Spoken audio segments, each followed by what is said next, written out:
I'm here with Fiona. Fiona is our general manager, also was a customer last year who had the gastric sleeve surgery.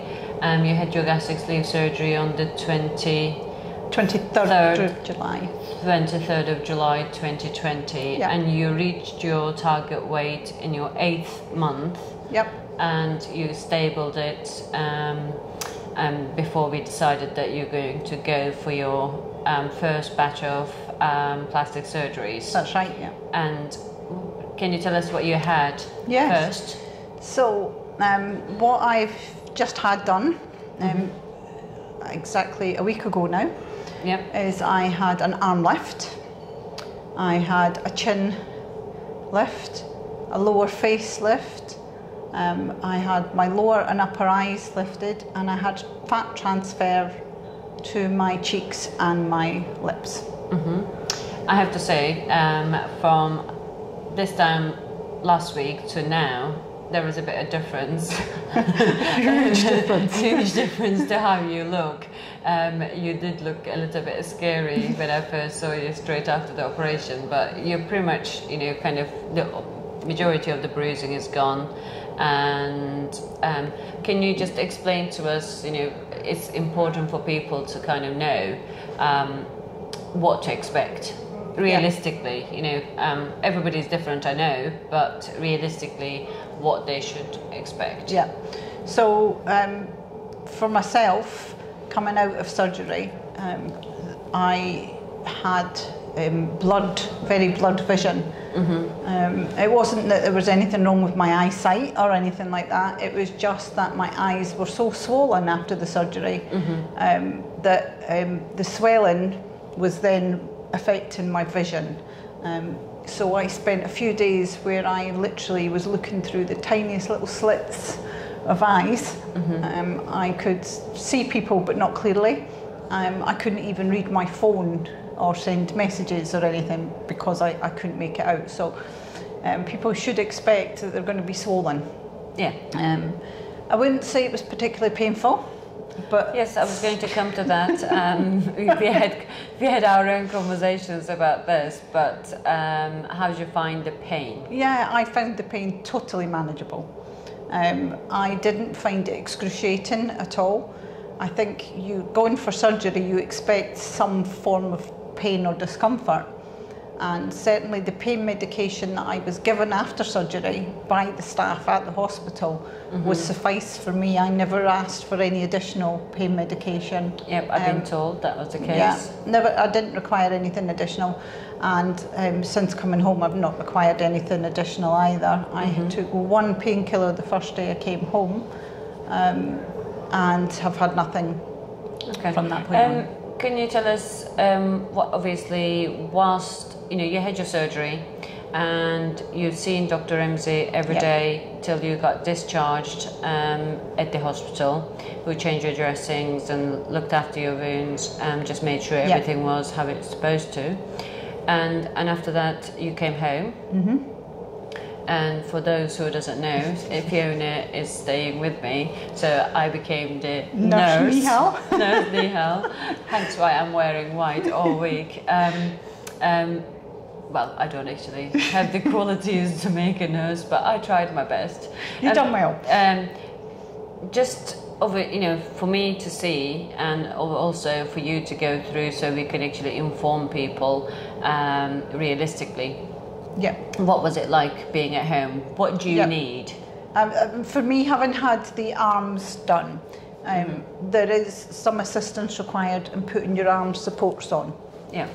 Initially, because you're restricted in your movements, you don't have the flexibility, your arms are a bit swollen, so the supports don't go on and off as easy as when the swelling goes down. So initially, someone to be able to help you get your arm supports on and off, I would say, is critical. Yeah. When you're looking to wash your hair for the first time, you're obviously not able to go in the shower fully because with your arms you don't want to get your scars and things wet, but you're at a point you want to wash your hair.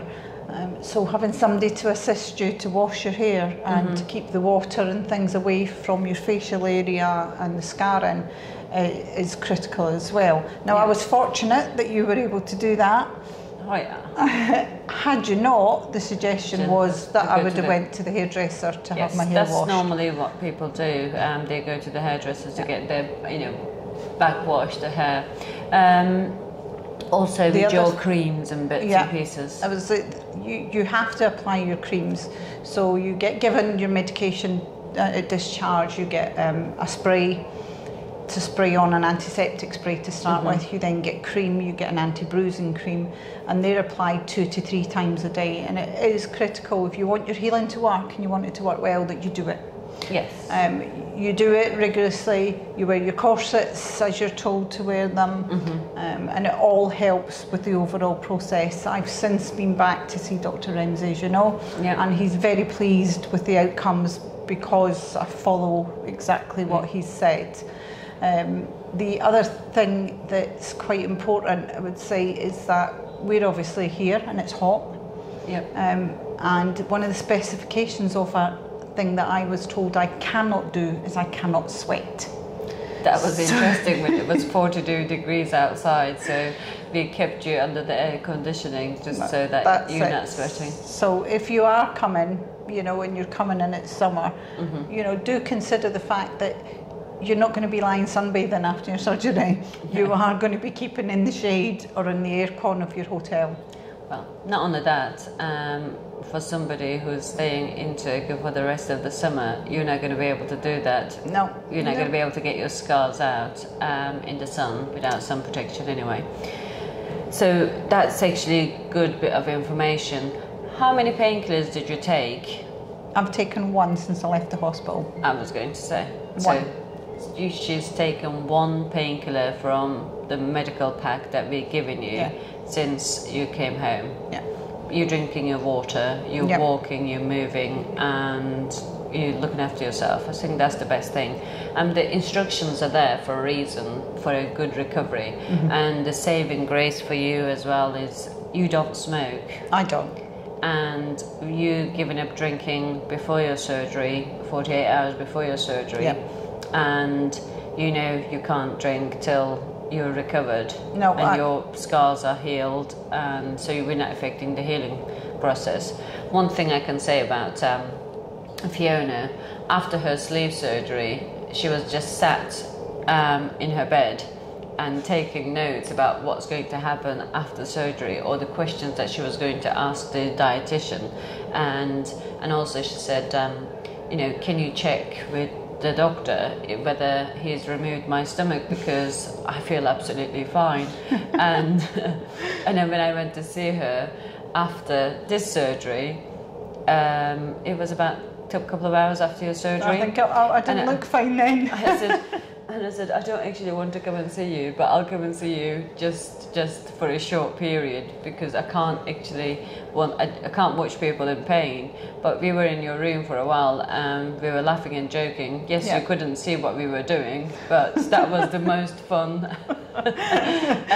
We were getting our own back for all the things that you've done to us in the last couple of weeks, so it worked. It gives you entertainment. It was good entertainment for the whole team.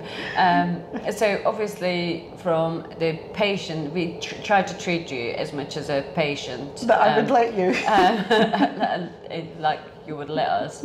And you had the team there.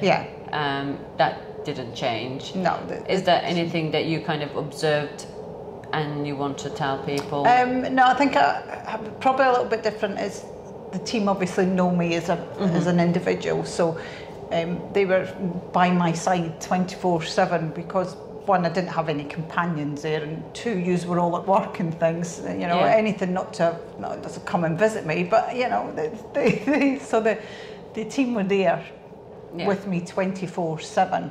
I mean, they are with our patients anyway, all the time, just not in the room all the time. I was at a situation where the boys that were looking after me would not leave me alone at all. They sort of mothered me, let's say. Well, you mother them all the time, so you had your own payback.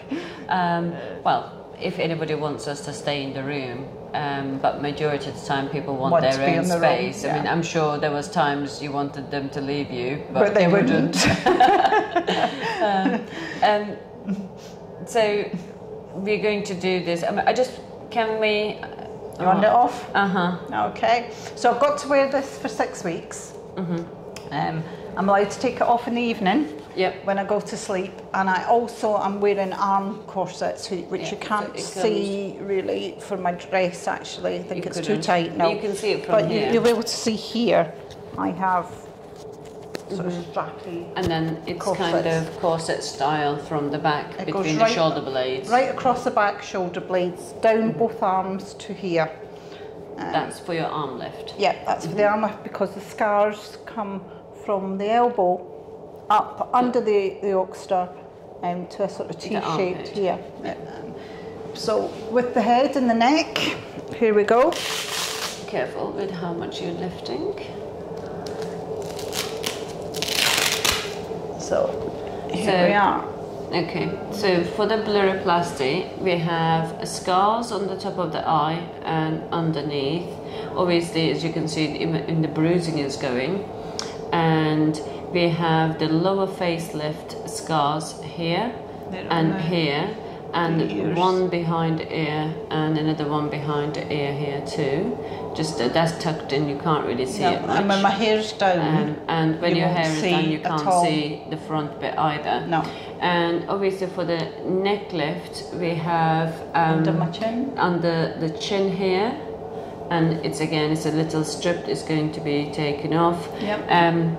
Just so people can see, it's to be expected, the bruises. So we have bruises here, it's nearly gone, and then there was a bruise down to here, sort of V-shaped, V-shaped here, and then round there as well. Now these have subsided a lot. Yeah, a few days ago it was almost swollen. Red. It looked like finger marks. Yeah, it was like somebody, and it wasn't me. Not that she's admitted when it was awake. No, they wouldn't let me anywhere near you. So it's recovered amazing. Yeah. I mean, I've still got some bruising here, but my whole neck was of this red, nature. And your lips were really swollen, it's gone, and your face was really swollen, it's going. Yeah. And one of the other things was really swollen, it had nothing to do with what the surgery you have, is your ankles. Yeah. Because of the fluids, obviously. All the fluids going through, with the drip. Then my ankles have been swollen, but then I've not been as mobile. Straight after the surgery with the heat and staying in the aircon as I would normally. So, an amalgamation of those has seen my ankles swell, but it's not specifically surgery related. It's the heat and not moving and a bit of the fluids. Else. Well, we're going to do this video in a couple of weeks hopefully and see how it's looking, and I really like the strip on your arms. They look really nice and neat, and because you were fit anyway, so it's going to be fantastic. It's going to be worth it. It's the best thing to do to wait until not go too soon after my sleeve. Wait until I'd hit target. Made sure I'd maintained target for a good few months there. So it was 4 months maintaining before actually going and getting it taken off. Otherwise, I feel it would have been a pointless exercise if I was still losing weight to have had them done too early. And you were exercising, you were walking, swimming, running, and it kind of, I think, worked out really well because what's left of your arm now is nice and fit. He just got rid of the excess skin. And also, do you want to have a little mention how you came, because you wanted to tummy tuck and breast lift and implant and the arm lift and the thigh lift. Well, no, you didn't want the thigh lift. I wanted the mummy makeover. The signature mummy makeover was what I initially wanted with my weight loss. And we've talked you out of it. Yeah, well, Dr. Ramsay, being the gentleman he was, kindly pointed out that actually you could see my face and neck more than my body right now, and it might be better to do them first. And I have to say, one of our other doctors kindly had an input as well, where he criticised my bingo wings on my arms. Did our Dr. Hussein. Yeah. Which made me start thinking that actually they're correct. You know, the body, the torso, effectively, I can hide underneath my clothes, and that can wait, and I can do the bits that were visible first. So that's why I changed to do these first. And also on taking the advice of Dr. Ramsay, who said to me that getting these done first, I didn't have as much a recovery time before I could then have surgery on my body as I would if I'd done my body first and then wanted my face. That's the main thing. Yeah, you know, taking their advice. More than the visual part of the whole thing is the recovery time. For people who wants to have the surgery all at once, it's wrong. You can only do so much at once to be safe and to not to affect the recovery. No. So this way, I couldn't have imagined having had anything done on my stomach because I don't have my arms to pull me up and down. So I'm using my stomach muscles to pull me up and down if I'm lying in the bed. Exactly. If I didn't have that facility and my arms, I would really need somebody. I'd struggle. And also your recovery going back to your normal life after the surgery was going to be much longer as well. Yeah. So not only just whilst you're in the hospital and a couple of weeks after, all the time that after the surgery was going to be more difficult. Yeah. No, definitely listen to what they say in your consultation, you know, take on board, have a think about it. And don't, kind of have a set plan till actually Dr. Ramsay or any of our other surgeons sees you in person and go, actually, this is what we should do. Yeah, definitely worth it. Right.